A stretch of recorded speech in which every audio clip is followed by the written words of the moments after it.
McAllen, Texas adalah sebuah kota kecil yang sangat unik. Di sini tinggal orang ras berkulit putih dan Hispanik, tapi mereka nggak membaur. Dipisahkan oleh satu rel kereta api. Di satu sisi tempat orang berkulit putih tinggal, di satu sisi lain tempat orang Hispanik tinggal. Meskipun agak terpisah, satu-satunya yang bisa menyatukan mereka adalah agama. Sebagai penganut agama Katolik yang besar, gereja menjadi satu-satunya tempat mereka berbaur. Dan salah satu yang tinggal di kota ini adalah wanita yang masih sangat muda yang bernama Irene Garza. Lahir pada tanggal 15 November 1934, orang tuanya bernama Nicholas dan Josefina. Meskipun merupakan ras Hispanik, Irene berkulit putih. Jadi dia selalu diterima di komunitas orang kulit putih. Di komunitas orang Hispanik juga dia diterima karena dia emang tinggal di situ. Nah, waktu Irene masih remaja, bisnis orang tuanya sukses banget. Mereka punya bisnis laundry. Dan berkat kekayaan ini, mereka bisa pindah ke komunitas sebelah, komunitas orang berkulit putih. Karena lingkungan ini tuh emang mayoritasnya orang-orang yang berada. Kalaupun ada orang Hispanik itu pasti yang udah sukses. Kayak dokter, pengacara, pebisnis, kayak Irene. Prestasi Irene di sekolah luar biasa banget. Bener-bener it girl yang diterima oleh dua pihak. Dia juga dinobatkan sebagai Miss South Texas di tahun 1958 dan jadi homecoming queen di sekolahnya. Irene punya hati yang sangat tulus dan juga umat Katolik yang sangat taat. Setelah lulus kuliah, Irene jadi guru SD. Dia ngajar anak SD kelas 2. Yang letak sekolahnya di sisi tempat orang-orang Hispanik tinggal dan rata-rata ekonominya menengah ke bawah. Pas Irene dapat gaji pertama, dia langsung beliin anak-anak kelasnya buku dan tas biar mereka bisa belajar dengan tenang. Jadi kebaikan hati Irene ini udah diketahuin oleh seluruh orang. Bahkan di salah satu surat yang ditulis oleh Irene untuk temennya, Irene cerita dia bangga banget bisa jadi guru. Dia senang ditugasin untuk bertemu orang tua, dan Irene juga bilang, aku harap aku akan jadi orang yang lebih berani, nggak pemalu banget. Tapi ada satu ketakutan yang bener-bener miris. Dari dulu Irene takut mati. Maksudnya semua orang pasti takut meninggal. Tapi Irene bener-bener takut banget kayak dia selalu kepikiran soal itu. Masih di surat yang sama yang ditulis Irene untuk temennya, Irene nulis, sekarang aku sudah tidak terlalu takut mati lagi. Sejak aku sering berdoa dan mendekatkan diri, aku merasa damai. Yang sedih banget karena kayaknya Irene punya firasat dia bakal meninggal muda. Sampai aku kepikiran mungkin itu alasan Tuhan ngasih dia kehidupan yang kayaknya sempurna banget. Dia masih muda tapi dia cantik, pinter, banyak banget pria yang berusaha mendekatin dia. Terus dia juga sangat taat beragama, sering ikut misa. Pokoknya hampir setiap hari dia juga ke gereja. Benar-benar kehidupannya gak ada kurang-kurangnya. Tapi pada tanggal 16 April 1961, Irene yang berusia 25 tahun minta izin ke ibunya untuk pinjam mobil. Dia mau ke gereja, mau pengakuan dosa. Malam itu memang ada misa tengah malam. Soalnya besok hari Paskah. Irene bilang ke ibunya, sebentar aja bu, habis itu aku pasti langsung balik lagi. Tapi ternyata Irene gak pernah pulang. Ini adalah kisah menyedihkan Irene Garza yang kasusnya baru terungkap setelah hampir lebih dari 40 tahun. Kalau kalian baru di channel Ruang Gelap, jangan lupa untuk subscribe, dan juga like, dan juga tinggalkan komentar di kolom komentar. Dan tanpa berlama-lama lagi, langsung aja kita masuk ke cerita. Welcome to Ruang Gelap.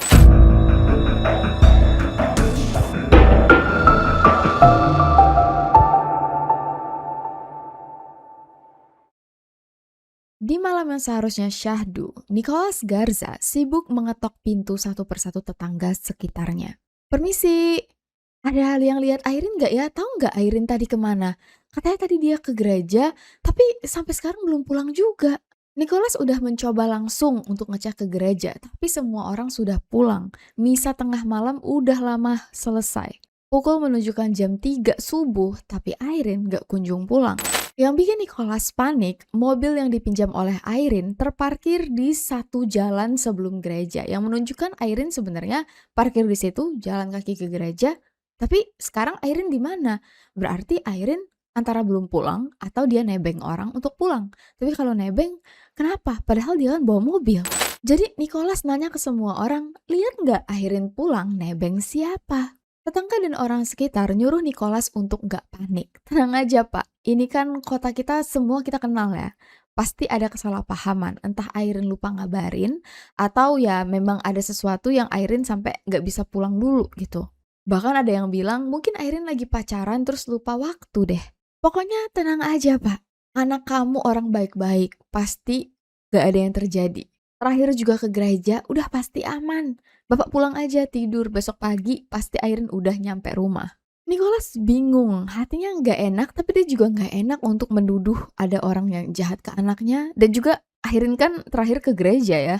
Jadi Nicholas juga pengen untuk percaya Airin nggak kenapa-kenapa, masih denial lah. Meskipun dia tahu Airin tuh nggak pernah nggak izin nggak pulang ke rumah. Kayak ini tuh pertama kalinya banget Airin tiba-tiba hilang. Malam itu Nicholas cuman berbaring di atas kasur. Kepalanya penuh dengan wajah Airin dan lambat laun dia ketiduran. Besok paginya pas bangun, ketakutan terbesar Nicholas beneran terjadi. Airin belum pulang. Pihak kepolisian yang menerima laporan langsung menjalankan penyelidikan. Di awal mereka tuh nggak khawatir. Mereka nggak tahu sih kayak harus mikir ada apa nih. Karena mereka nggak punya pemikiran jelek tentang apa yang terjadi ke Airin. Tapi bener sih wajar bapaknya panik. Lah anaknya nggak pulang-pulang. Sedangkan Nicholas 100% udah yakin pasti ada hal buruk yang terjadi pada Airin. Karena harusnya di hari Paskah itu saat mereka semua merayakan, Airin bakal jadi host tamu undangan di rumah. Dia udah bikin permainan game Egg Hunting, berburu telur. Itu Airin udah desain dari minggu-minggu sebelumnya. Dia pengen banget bikin sepupu dan keponakan-keponakannya tuh merayakan hari Paskah dengan bahagia dan seru. Airin udah siapin semuanya dengan detail dan semangat banget. Gak mungkin di hari H acara dia hilang gitu aja tanpa ngomong. Jadi hari yang seharusnya penuh perayaan justru jadi mencekam. Semua tamu datang ke rumah dan waktu mereka tahu Airin hilang, semuanya langsung bantu untuk cari. Masyarakat sekitar juga mulai satu persatu nanyain ke satu sama lain. Lihat Airin gak? Terakhir Airin di mana? Yang pergi ke gereja di malam sebelumnya cerita, mereka semua ngelihat Airin. Sekitar jam 6 atau jam 7 malam, Airin tuh berbaris di gereja. Sempat ngantri untuk pengakuan dosa. Sempet juga doa, duduk di bangku yang ada di dekat altar. Tapi gak ada satupun yang ngelihat Airin hilang. So, seharian itu semua warga gak ada yang melakukan perayaan. Mereka semua turun ke jalan untuk mencari Airin. Tapi jawaban baru datang besok harinya. Pada tanggal 18 April, salah satu pejalan kaki menemukan sepatu hak tinggi warna beige yang di bagian bawah haknya itu udah lepas dan cuman bagian kiri sepatu. Berapa ratus meter dari sepatu kaki kiri ini ditemukan, ternyata ada tas wanita yang isinya dompet yang merupakan milik Airin. Ada juga penutup kepala yang dipakai Airin untuk ke gereja. Keluarga nangis waktu mereka tahu barang-barang Airin berceceran di pinggir jalan. Dan kalau dari penglihatan polisi, kayaknya barang-barang Airin ini dibuang dari jendela mobil yang melaju. So, kemungkinan besar Airin diculik. Masalahnya, siapa? Polisi mulai banyak dapet telepon dari orang-orang. Ada pelayan yang ngadu ke polisi. Tahu nggak? Waktu beberapa hari yang lalu sempat ada customer yang datang ke restoran aku dan ngaku dia Pak yang menghabisi Airin dan kalau misalnya aku nggak menurut sama dia, aku juga bakal dimatiin Pak. Waktu dicari polisi, customer ini minta maaf. Nggak Pak polisi, maaf waktu itu aku mabuk, terus aku emang lagi marah dengan pelayan itu, jadi aku asbun aja. Ada juga yang ngelaporin tetangga masing-masing. Ih kayaknya itu tuh cowok itu loh Pak suka sama Airin. Kayaknya dia deh yang nyulik Airin. Pokoknya ada banyak banget informasi yang polisi dapetin. Tapi mereka juga gak tahu mana yang beneran atau dugaan. Tapi yang paling gong banget itu waktu polisi nerima telepon dari wanita yang nangis terseduh-seduh. Pak polisi, namaku Airin Garza. Tolong aku disekap di hotel. Polisi langsung bergegas ke situ untuk nyelamatin, tapi ternyata itu cuma telepon prank. Gila, orang iseng banget ya, nggak punya hati. Gara-gara informasi-informasi hoax ini, polisi jadi buntu juga. Mereka kehilangan resource karena sibuk ngurusin informasi-informasi yang nggak jelas, dan mereka nggak punya bukti apa-apa. Badan Irene belum ketemu. So, penyelidikan menemui jalan buntu. Aku nggak bisa ngebayangin seberapa sakitnya perasaan keluarga waktu itu. Selama 4 hari Irene hilang, polisi nggak bisa ngasih kejelasan apapun kecuali barang-barang yang secara aneh ditemukan di pinggir jalan. Mereka cuma bisa berdoa, Irene masih hidup. Tapi semua harapan pupus saat salah satu pejalan kaki melewati kanal yang ada di kota dan ngeliat ada sesuatu yang mengambang. Dia ngerasa, itu kok kayak manusia. Jantungnya berdegup kencang banget dan dia langsung nelpon polisi. Begitu menerima laporan ini, polisi langsung mengerahkan semua yang mereka bisa. Helikopter, alat berat untuk ngangkat apa yang ngapung di situ. Dan begitu dieksekusi, ternyata memang yang mengapung adalah jenazah manusia. Jenazah wanita yang pakai baju sama persis dengan yang dipakai oleh Irene di malam pergi ke gereja. Kedua mata jenazah ini hitam, lebam. Salah satu sisi wajahnya penuh luka memar, dan meskipun pakai baju lengkap, jenazah ini nggak pakai baju daleman. Hasil otopsi menyatakan jenazah setidak-tidaknya sudah meninggal selama 4 hari. Ada tanda luka di perkaos sebelum meninggal. Otomatis keluarga Irene diminta datang untuk mengidentifikasi jenazah. Dan waktu itu nggak ada satupun yang berani untuk datang. Jadi kakak ipar Irene mengajukan diri, menyanggupin untuk ngecek. Dia datang ke rumah sakit, baru beberapa detik masuk ruang jenazah, langsung lari keluar sambil teriak-teriak nangis.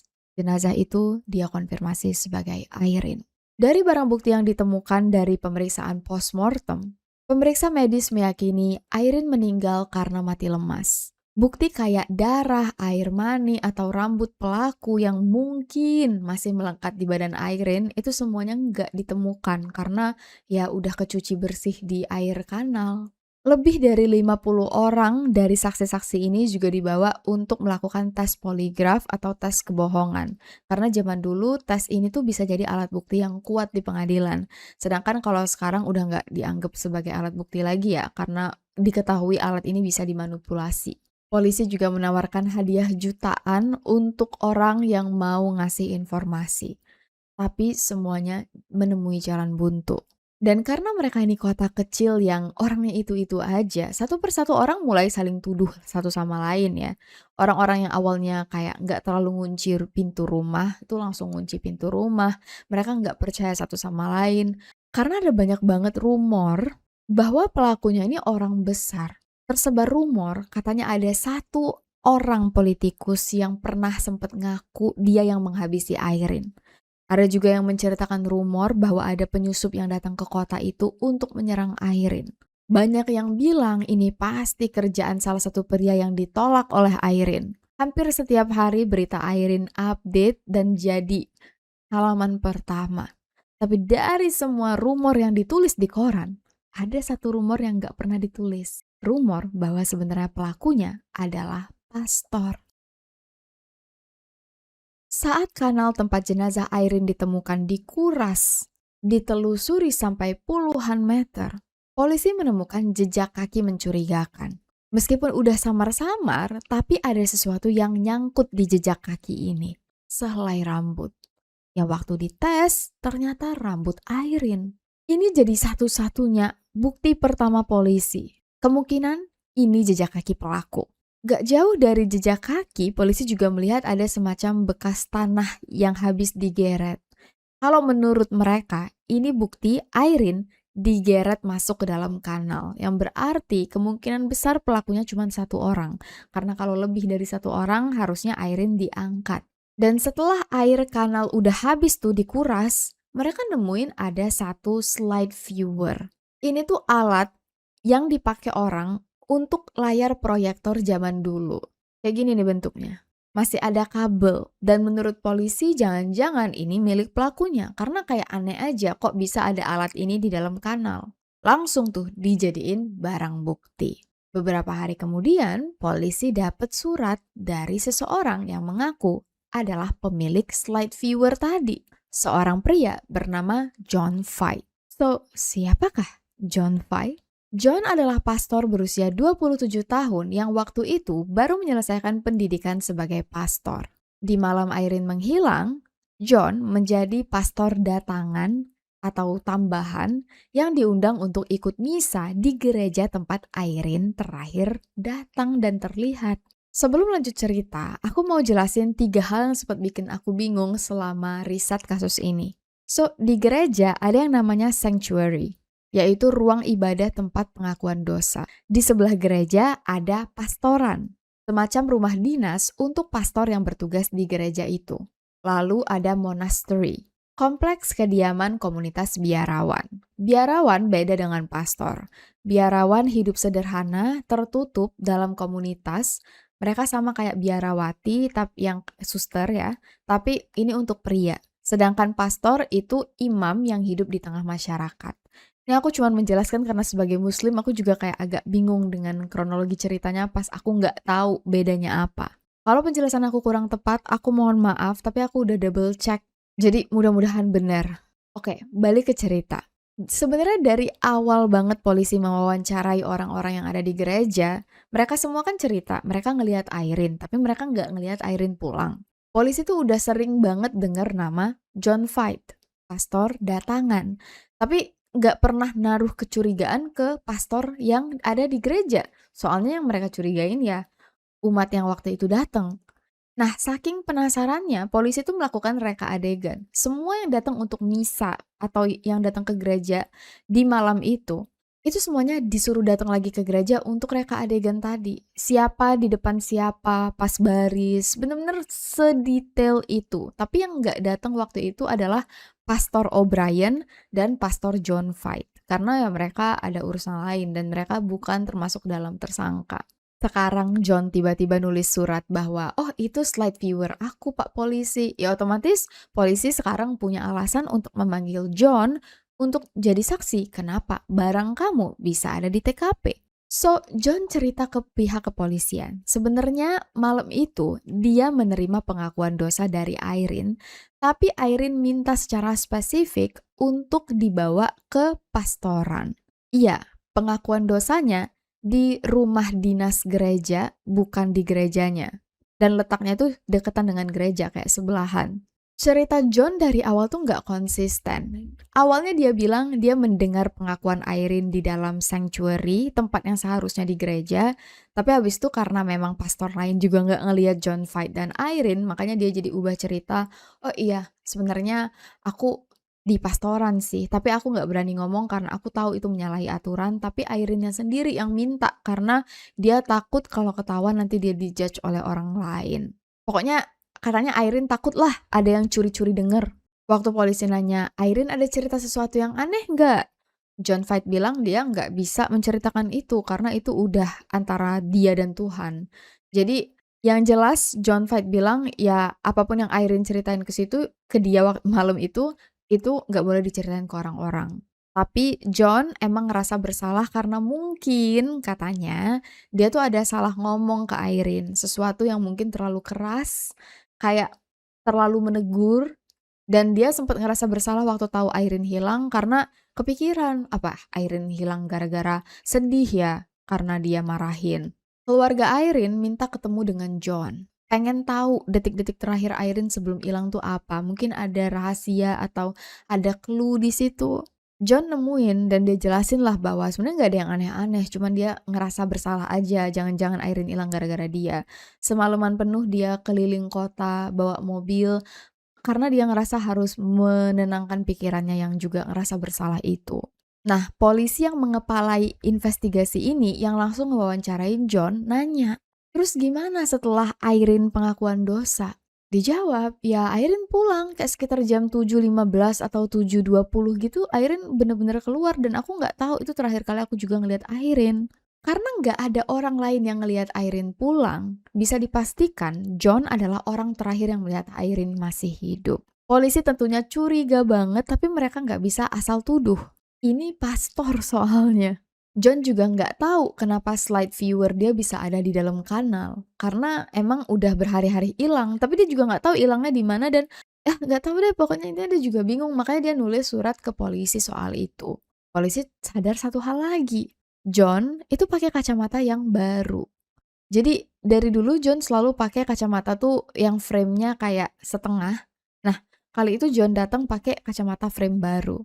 Ditanya polisi, "Kenapa tuh kacamata kamu baru?" "Oh iya Pak, waktu pas malam Paskah itu waktu aku lagi dengerin pengakuan dosa orang-orang, aku kan kayak ini ya, otomatis main-mainin kacamata. Nah, nggak sengaja jatuh terus pecah. Jadi aku ini harus ambil kacamata baru." Terus polisi ngeliat juga nih, tangannya John ada banyak bekas luka cakaran. Ditanya lagi, "Itu bekas luka apa ya, Pastor?" "Oh ini, iya kemarin itu sama kayak cerita tadi, pas kacamata aku pecah, ya aku pulang ke rumahku di kompleks biarawan, sekalian aku juga mau bunyiin lonceng di situ. Jadi aku pulang, tapi ternyata aku lupa bawa kunci rumah. Jadi aku harus manjat dulu ke balkon lantai 2, masuk lewat jendela. Nah, waktu aku masuk lewat jendela itu, aku, nggak sengaja kegesek-gesek dinding. Jadi ya udah nih, luka-luka." Menurut polisi, cara jawabnya itu kayak sudah dihafalin dan semuanya tuh kayak flawless, berhubungan satu sama lain. Ini tuh aneh banget, di malam Irene hilang, John jadi orang terakhir yang melihat Irene, kacamatanya pecah, tangannya luka-luka, slide viewernya ada di TKP. Ini kalau orang biasa udah langsung ditangkep sebenarnya. Tapi balik lagi, John Voight adalah pastor. Jadi besok harinya polisi datang ke kompleks biarawan untuk nanya ke biarawan lain bener nggak John membunyikan lonceng di malam itu. Tapi gak satupun biarawan melihat John. Dan malam itu bukan John yang membunyikan lonceng. Di tengah kecurigaan ini, polisi mendengar rumor baru. Katanya, John sempat dituduh melakukan pelecehan terhadap salah satu jemaat gereja di kota Edinburgh, sekitar 20 kilometer dari Comic Island. Seorang jemaat bernama Maria Amerika cerita 3 minggu sebelum Irene hilang, dia sempat datang ke gereja di dekat rumahnya untuk berdoa. Pas di gereja, itu sepi. Cuman ada satu pria yang duduk di bangku paling belakang. Pria berkacamata yang kayaknya dari siang udah nuntutin dia. Jujur, Maria nggak mau kegeeran, dia juga nggak mau berpikir negatif karena itu rumah Tuhan katanya. Jadi aku nggak mau mikir yang aneh-aneh. Mungkin itu orang emang pengen doa, tapi emang Pak Polisi di hari itu dari siang aku dibuntutin oleh orang yang pakai mobil sedan warna biru putih. Dan kalau dari yang aku lihat dari kaca sekilas nih, itu orang yang sama. Tapi aku nggak mau pikir negatif lah. Waktu itu aku kira ya mungkin emang mirip aja. Jadi waktu dia di gereja, dia datang ke altar untuk bungkuk di depan altar. Tiba-tiba dari belakang ada yang mencengkam mulut dia. Maria berusaha dipiting oleh pria ini dan Maria tahu meskipun kejadiannya cepet banget itu adalah pria yang sama. Itu pria yang duduk di bangku paling belakang. Ternyata ketakutan dia nih firasatnya tuh bener. Maria berusaha ngelawan sekuat tenaga, dia gigit tangan yang membekap mulutnya itu sampai berdarah. Sampai pria ini kesakitan, Maria langsung lari keluar dari pintu sebelah gereja. Untungnya dia inget, dia tahu di situ ada pintu keluar. Dan pria ini juga ngejer lari kenceng banget di belakang dia. Nah, untungnya pas di jalan ada bapak-bapak yang lewat. Dan Maria langsung teriak, minta tolong si bapak ini. Bapak itu langsung lari, ngejar pria yang juga ngejar Maria. Dan pria ini ketakutan. Langsung masuk ke dalam mobil, langsung tancap gas. Meskipun Maria nggak bisa ngelihat secara jelas wajah pelaku kayak gimana, dia tahu pelaku ini pakai kacamata dengan frame setengah. Dan kalau dari bajunya, itu pakai celana hitam dasar khas pastor. Makanya Maria bilang, aku yakin 100% pelakunya sebenarnya pastor. Tapi waktu aku cerita soal ini ke gereja, aku justru dikucilin. Masa kamu nuduh pastor ngelakuin hal kayak gitu? Jadi aku juga takut dan aku ngerasa bersalah. Aku juga ngerasa berdosa, kok aku bisanya ya nuduh-nuduh pastor. Tapi emang dari hati aku yang paling dalam aku ngerasa itu pastor sih Pak Polisi. Dan jujur aku ngerasa lega. Tiba-tiba aku ditelepon oleh kalian untuk ngasih interview, untuk ceritain ini lagi. Maria cerita dia sebenarnya nyesel kemarin sempet cerita dan nuduh pastor karena ngerasa bersalah dan semua orang ngejauhin dia sampai dia nggak berani ke gereja. Tapi dengan dia dipanggil lagi nih untuk cerita, dia ngerasa tervalidasi bahwa dia tuh bener. Ditunjukin lah oleh polisi foto-foto pastor Coba Maria, kalau memang yang nyerang kamu adalah pastor, orangnya ada di sini nggak? Tanpa ragu, Maria langsung nunjuk satu foto. Foto John Fight. Polisi lalu manggil bapak-bapak saksi yang melihat kejadian Maria yang lari dikejar oleh pria. Dan bapak-bapak ini menunjuk foto yang sama. Orang itu adalah John Fight. John dipanggil oleh polisi untuk melakukan tes kebohongan. Polisi pengen mengusut kasus Maria karena kalau memang nih John terbukti bersalah, dia bisa benar-benar jadi tersangka dalam kasus Irene. Soalnya yang sekarang ada saksi dan korban yang bisa ngomong ya kasusnya Maria. Hasilnya John Fight gagal. Dia didakwa kasus percobaan pemerkosaan. Tapi pas sidang, John gak dateng. John kabur. Dan ternyata pihak gereja sendiri yang menyuruh John untuk melarikan diri. Sebenarnya dari pihak gereja bukan nyuruh lari, ayo selamatkan diri kamu, nggak kayak gitu. John semacam kayak dikurung di rumah tempat kayak tobatnya pastor atau petinggi agama yang melakukan kesalahan, yang otomatis membuat polisi marah besar. Kok bisa-bisanya gereja berusaha untuk melindungi orang yang beneran lagi dalam penyelidikan. Kasus ini susah banget untuk naik ke pengadilan karena jaksa wilayah pun enggak approve untuk mengusut kasus ini. Jadi selama 1-2 tahun, ya kasusnya kayak nggak ada ujung aja. Dan pada akhirnya, John hanya dibebankan denda $500. John dimasukkan ke dalam rumah tempat pemuka agama yang dianggap bermasalah untuk dilihat apakah dia bisa tobat atau enggak. Pihak gereja meyakinkan keluarga Maria dan Irene bahwa ini tuh hukuman yang jauh lebih berat daripada di penjara. Dan di sini John dikasih guru spiritual yang bernama Dale Touchney, pastor juga. Nah, John pernah melakukan pengakuan dosa ke Dale. John cerita dia memperkaos dan menghabisi seorang wanita. Kalau kalian kira Dale langsung ngelapor ke polisi, kalian salah. Entah Dale merasa denial atau dia emang dibungkam, takut kena marah gereja, Dale justru diem aja. Dia ngedengerin cerita John tanpa nanya pertanyaan apapun. Jujur, aku juga nggak tahu mungkin ini prosedur keagamaan di mana mungkin aku kan maaf banget ya, aku juga kurang tahu banyak tentang agama Katolik. Mungkin emang Dale tidak bisa nanya pertanyaan juga. Tapi kalau menurut Dale, waktu itu dia nggak nanya karena dia nggak mau judgmental. Yang menurut aku nggak pantas sih untuk mikirin judgmental kalau udah dalam ranah menghabisi nyawa orang, memperkaos seorang wanita. Intinya Dale diem. Dia cukup tahu aja dan berusaha untuk membimbing John biar bisa tobat. Setelah bertahun-tahun diungsikan, John baik-baik aja. Dia justru diangkat jadi superior atau atasan yang juga mendidik pastor-pastor lain yang bermasalah. Salah satunya pastor bernama James Porter yang sekarang sudah mengaku melecehkan sekitar 100 bocil. Iya, ini bikin aku flashback ke ustadz di pondok pesantren yang melecehkan lebih dari 50 anak yang sampai sekarang kasusnya juga entah itu gimana. Bener-bener meresahkan banget. Ini mirip nih dengan kasus James Porter. Dari dulu sebenarnya dia sudah dirumorkan melakukan pelecehan tapi enggak diusut. Justru ya dimasukin ke dalam rumah tobat ini. Mentornya ketemu dengan siapa? John Fight yang juga sama-sama tersangka pemerkosaan dan pembunuhan. Orang sakit mentorin orang sakit ya kan? Maaf aku agak emosi. Emosi banget sebenarnya, bukan agak, cuman berusaha enggak harus netral. Intinya setan ketemu setan.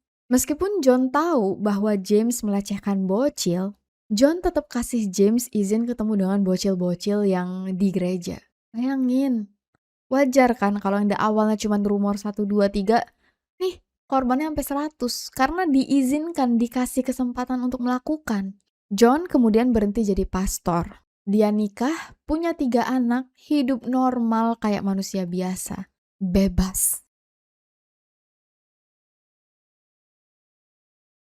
Selain Dale yang mendengar pengakuan John secara langsung, sebenarnya ada banyak pastor di gereja yang bertugas malam itu yang sebenarnya sangat-sangat curiga, termasuk Pastor O'Brien.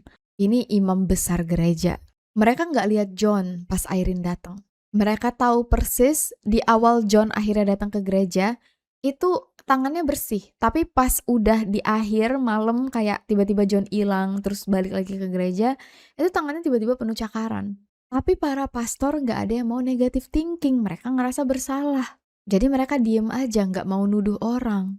So, setelah bertahun-tahun kasus Irene ini nggak ada kejelasan, keluarga Irene dan warga tuh berdemo setiap setahun sekali seenggak-enggaknya di hari peringatan Irene meninggal. Polisi tuh nanggepin dengan baik guys, tapi justru petinggi jaksa wilayah yang seolah nggak mau lanjutin kasus ini. Jaksa wilayah tuh penting banget karena harus bisa disetujui supaya kasus ini bisa naik ke pengadilan. Kalau nggak dapet ACC ya udah, nggak jelas kayak gini aja. Tapi yang bikin keluarga Irene sakit hati banget, waktu jaksa wilayahnya ngomong kayak gini di depan publik ya. Kasus Irene Garza baru bisa terpecahkan kalau kalian percaya babi bisa terbang. Yang berarti dia bilang kasus Irene tuh nggak akan pernah terpecahkan. Mimpi. Gila sih, sedih banget. Akhirnya, kedua orang tua Irene meninggal tanpa pernah tahu apa yang sebenarnya terjadi. Karena kasus Irene baru terungkap 42 tahun kemudian. Pada 2002, Dale yang sudah sangat tua dan mungkin merasa sebentar lagi meninggal, merasa berat untuk meninggal sambil membawa dosa yang dia sembunyikan, bahwa sebenarnya dia pernah melindungi seorang pembunuh. Sayangnya, waktu itu kan Dale nggak nanya pertanyaan apapun ke John. Dale nggak tahu siapa nama korban yang dihabisi oleh John, di mana lokasi gereja ini. Yang Dale tahu, John pernah menghabisi seorang wanita di malam sehari sebelum Paskah. Dale cerita, malam itu John bertemu dengan salah satu jemaat wanita yang mengaku ingin melakukan pengakuan dosa. Dan saat jemaat wanita ini masuk ke dalam ruangan, tuk, tuk, tuk, tuk, suara langkah kakinya yang pakai high heel sangat menggoda. Katanya suara hak sepatu itu mendengung bergema di dalam kepalanya dan membuat dia khilaf. Membuatnya langsung menyerang jemaat wanita itu. Dan saat korban berusaha melawan, langsung diikat dan dibekap. Jemaat wanita ini diperkaos, lalu disembunyikan di bawah ruang bawah tanah yang ada di pastoran.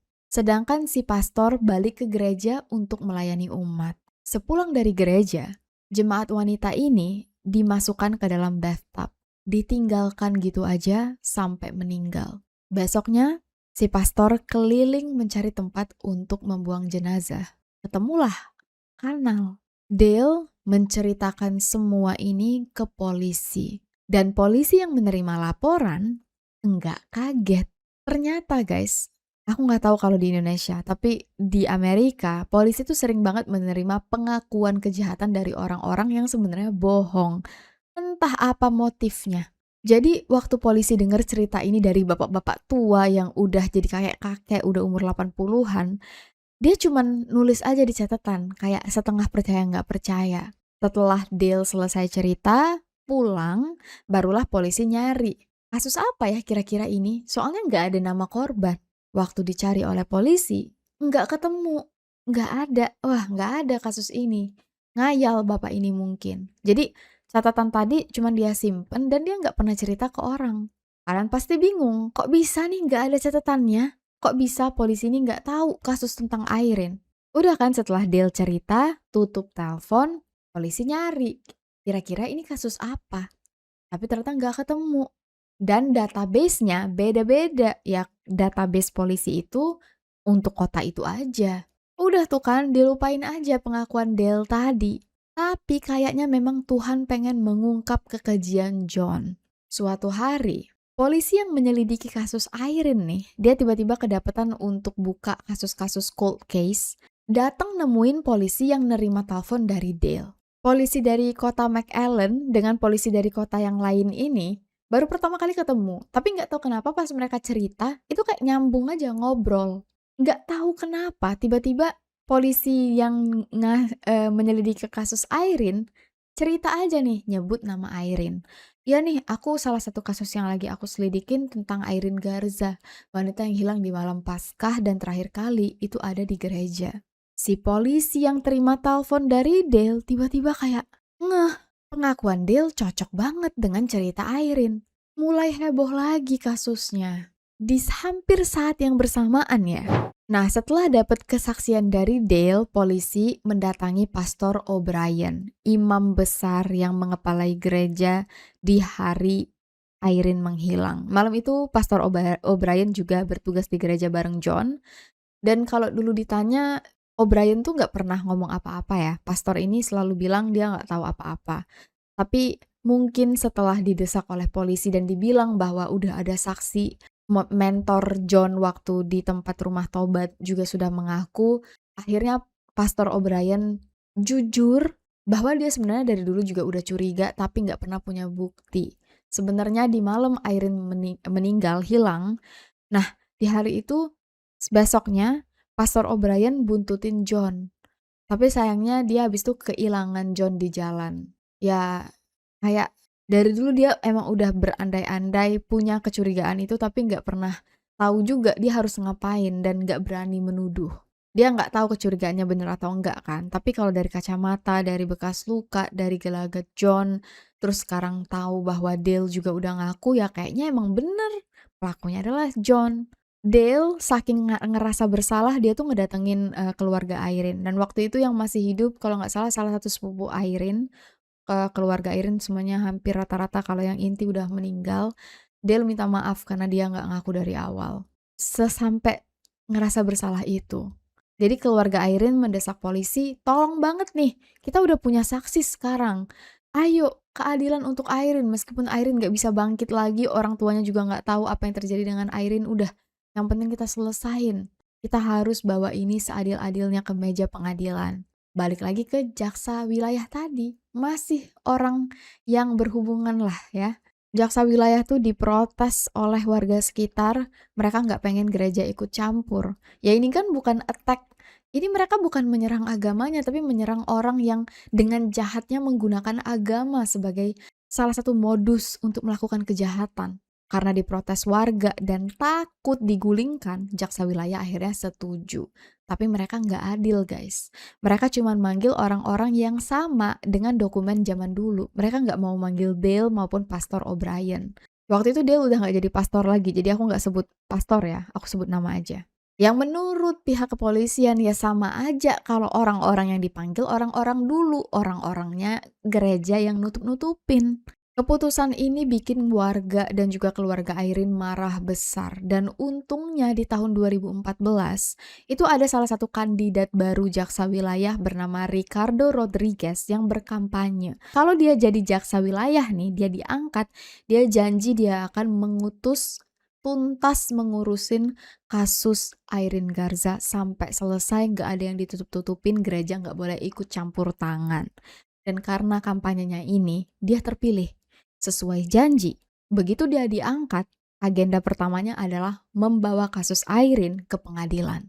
Jadi balik lagi guys, kalau kalian masih bilang politik tidak mempengaruhi kehidupan kita nih, ini salah satu bukti, meskipun di Amerika ya, tapi ini bukti politik tuh sekuat itu. So, 2 tahun kemudian, tepatnya di bulan Februari 2016, John akhirnya ditangkap. Umurnya sudah 83 tahun. Dia jalan aja tuh harus pakai alat bantu. Dan pada Maret 2016, dia selama nunggu pengadilan nih ditahan di penjara. John tetap nggak mengaku bersalah. Meskipun waktu itu Pastor O'Brien sudah demensia, dia udah nggak bisa lagi, udah ya, sakit lah ya. Tapi pengakuannya udah direkam. Dan untungnya juga bukti-bukti kayak slide viewer, jejak kaki, itu semuanya benar-benar diamankan, dijaga oleh polisi selama 40 tahun lebih. Jadi itu bukti yang kuat sebenarnya. Dengan bukti-bukti ini ditambah pengakuan Dale, pengakuan O'Brien, John didakwa bersalah. Dijatuhi hukuman seumur hidup. Tapi menurut banyak orang, ini tetap nggak adil. John sudah menjalani hidup yang bebas, dia udah puas, dia punya istri, punya anak, punya cucu. Dia dipenjara di usia yang sudah sangat tua, dan cuma 4 tahun dia dipenjara, habis itu meninggal karena emang udah tua.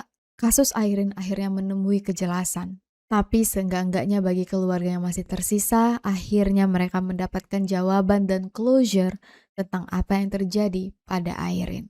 Benar-benar ya, dari semua pelaku kejahatan, orang-orang yang menyerang bocil, lansia, keluarga sendiri, Meskipun semua penjahat itu sama-sama setan, tapi kayaknya ada tempat khusus nanti di neraka untuk orang-orang yang bawa-bawa agama dalam kejahatan mereka. Sakit banget bawain cerita ini, karena dunia tuh nggak adil.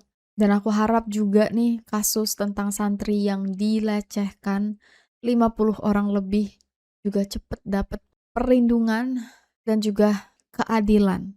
Bukan malah pelakunya yang dilindungi. Dan inilah kisah Irene Garza. Kasus yang awalnya jadi salah satu misteri paling tak terpecahkan di Texas, akhirnya menemui jawaban. Mohon maaf kalau aku emosi banget di kasus ini. Lebih dan kurang, aku mohon maaf juga karena ini menyangkut agama lain. Aku tidak ada maksud untuk menyinggung apapun. Ini benar-benar kelakuan orang-orang yang terlibat. So, lagi-lagi lebih dan kurang aku mohon maaf. I'll see you guys very very soon in the next video. Please, please, please, please stay safe, take care, and stay alive.